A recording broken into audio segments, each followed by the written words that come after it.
Good morning. Today we're going to look at Jesus in the Garden of Gethsemane. The reading is from Luke chapter 2, 39 to 53. Jesus went out as usual to the Mount of Olives, and his disciples followed them. On reaching the place, he said to them, "Pray that you will not fall into temptation." He withdrew about a stone's throw beyond them, knelt down and prayed. "Father, if you are willing, take this cup from me, yet not my will, but yours be done." An angel from heaven appeared to him and strengthened him, and being in anguish he prayed more earnestly, and his sweat was like drops of blood falling to the ground. When he rose from prayer and went back to the disciples, he found them asleep, exhausted from sorrow. "Why are you sleeping?" he asked them. "Get up and pray, so that you will not fall into temptation." While he was still speaking, a crowd came up, and the man who was called Judas, one of the 12, was leading them. He approached Jesus to kiss him, but Jesus asked him, "Judas, are you betraying the Son of Man with a kiss?" When Jesus' followers saw what was going to happen, they said, "Look, Lord, should we strike with our swords?" And one of them struck the servant of the high priest, cutting off his right ear. "No more of this." And he touched the man's ear and healed him.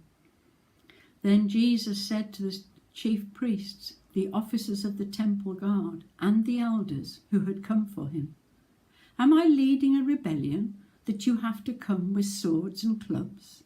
Every day I was with you in the temple courts, and you did not lay a hand on me. But this is your hour when darkness reigns." This is the gospel of the Lord.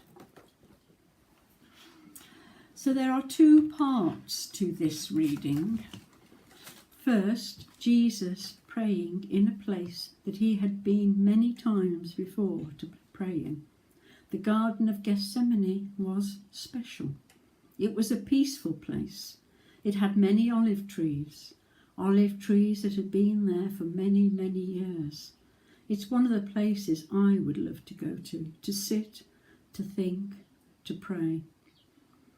Jesus may even have thought of it as one of those secure places, a safe place to completely open himself up to God. It is a place where people put prayers in the nooks and crannies of the olive trees. Judas would know that this was the place he would be heading for. He had probably accompanied him on several occasions, and that makes it almost worse than it could have been. To be betrayed in a place you feel safe and secure and near to God in. It would have been very similar to someone coming to your house and attacking you verbally or physically. It would shatter your feeling of safety, of being away from the rest of the world. No one is meant to come in where you live without your permission. I think Jesus knew this would be the place. He knew he had to pray for strength in the one place he felt he could be away from everyone else, to really listen to God. He asked his disciples to stay awake. Was that because he didn't want them to be ambushed by Judas? Or did he want to make sure he was safe while he was praying? Perhaps he really wanted this last time to be with his Father before laying his life down for those self-same people who had fallen asleep, those who had betrayed him, those who would deny him. Was he asking God to help him to forgive those people that he had spent the last 3 years with, people he trusted? Trust is such an emotive thing.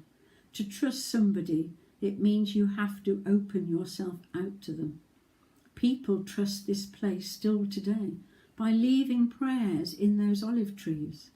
They are trusting us not to disturb them and for God to answer them.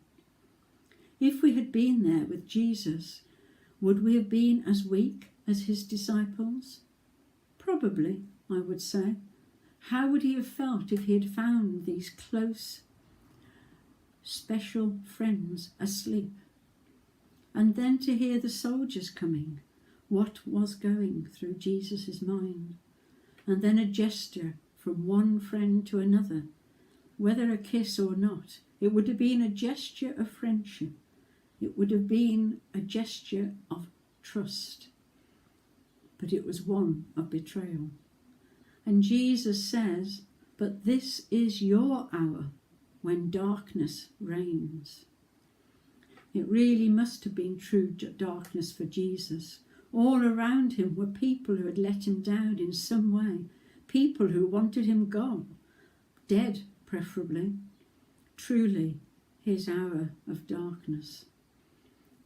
There is a church in Morton, Dorset. I am determined to go and see its windows one day, but one in particular. It's called the Forgiveness Window. You can find pictures of it online.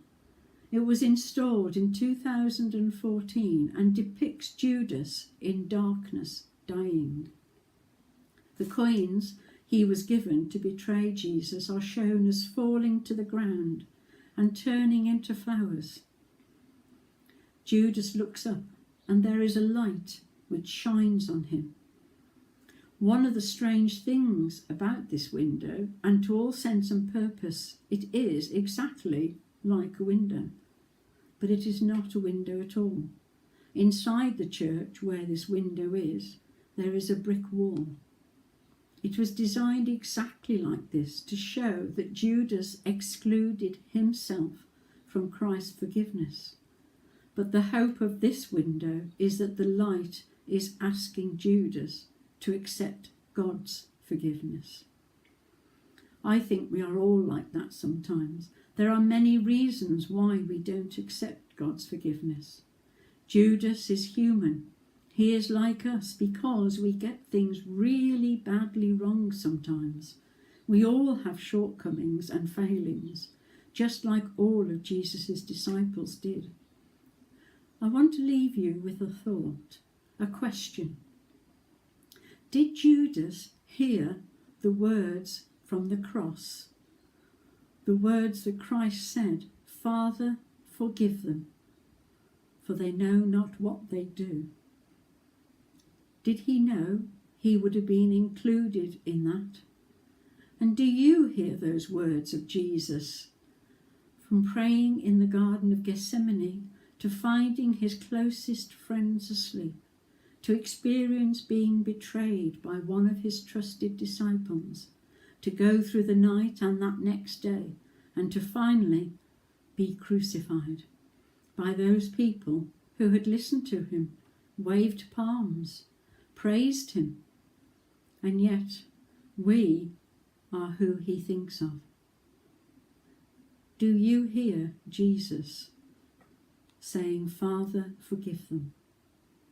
And that includes Judas and all of us. Amen.